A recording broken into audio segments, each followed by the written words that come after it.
This is the story of the locomotive Yaroslavl disaster. On the 7th of September 2011, a Yak-42 operated by the charter company Yak Service was operating Flight 9633 from Tunosha Airport in Yaroslavl to Minsk in Belarus.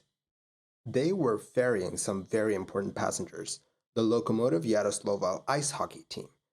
They were a part of the KHL, and they were very popular in Russia at the time and in the world of hockey. They were superstars in their own right. That day the weather was good, with light winds and tons of visibility.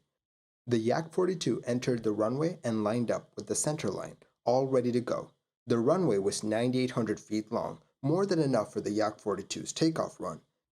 If things went according to plan, they'd need just 3,900 feet of the runway. The pilots were satisfied and advanced the throttles to takeoff power. The plane began rolling down the runway, gaining speed with every second. It was hurtling down the runway at about 130 knots, but the plane did not lift off. Something bound it to the earth.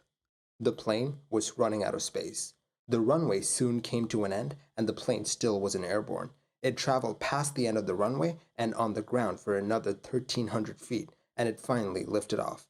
The plane struggled to stay airborne, swaying precariously from side to side. It couldn't climb, but it was off the ground. But luck soon ran out for Flight 9633. In the plane's flight path was an antenna. The plane at this point was only 20 feet off the ground, and it could not clear the antenna. The left wing clipped the antenna, and the plane came crashing back down. The plane broke up during the impact. The tail section of the plane ended up in the Volga River. The rest of the plane was strewn down the extended center line of the runway. Of the 45 people on board, only one person survived. No one from the hockey team survived. Right after the crash, a ton of attention was put on the carrier, Yak Service. It wasn't the best airline out there. For example, in 2009, the airline was investigated by the European Commission for safety concerns. Even the Russian authorities imposed sanctions on the airline. Moreover, the airline was forbidden from flying into Europe in 2010 for a few months. This airline was not in good shape. The investigators had a mountain of documents to go through, and they had some stories to tell. They found that the training that had been given to the crew was substandard. The training that was done was marred with breaks and holdups. It wasn't a continuous training program. That was not all. These pilots were trained on both the Yak-40 and the Yak-42, and they flew both planes.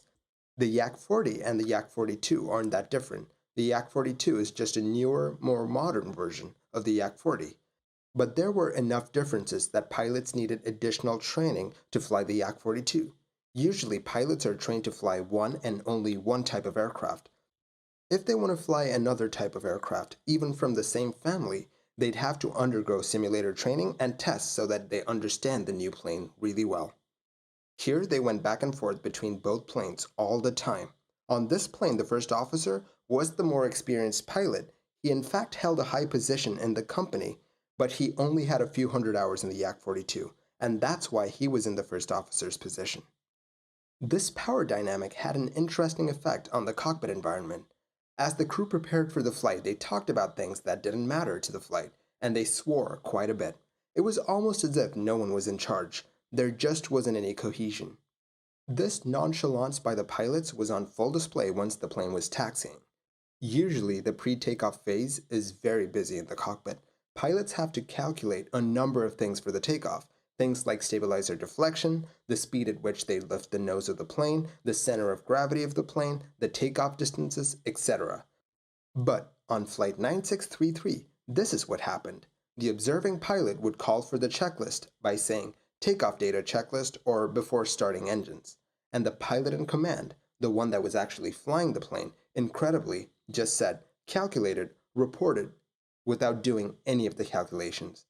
Instead, the pilot in command just guessed the values.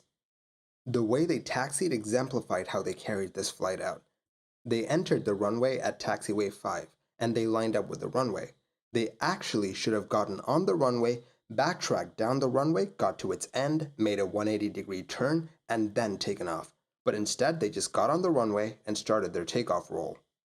This reduced the amount of runway that they had by about 300 meters or 984 feet. I mean, they still had more than enough runway to take off, but they did not have enough runway in case they needed to reject the takeoff for any reason.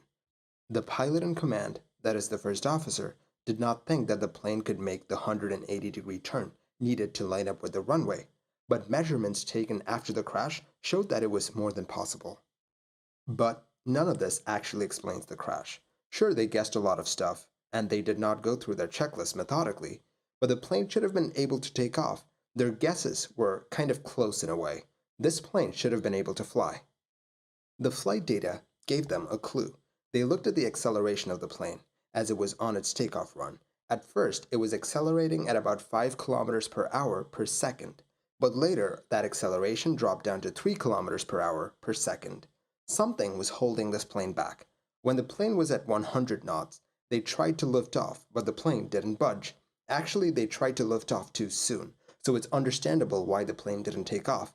But this plane did not move at all. The nose was stuck to the ground. They needed to figure out why the plane was not accelerating as usual. They looked to see if the wheels jammed up or if the spoilers deployed. The data was clear. The spoilers were retracted, and the runway did not show any marks to indicate that the wheels had jammed up. For the brakes to activate on their own, you'd need 2 independent mechanical systems to fail. The probability of that happening was very low. Besides, the pressure in the braking system changed during the takeoff sequence.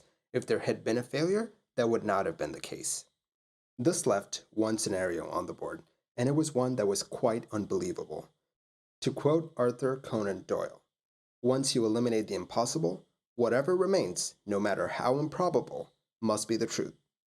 That one remaining theory was that someone in the cockpit was applying the brakes. Now, you don't need to be an aviation enthusiast or an aviation specialist to know that applying the brakes while you're trying to take off is a bad thing.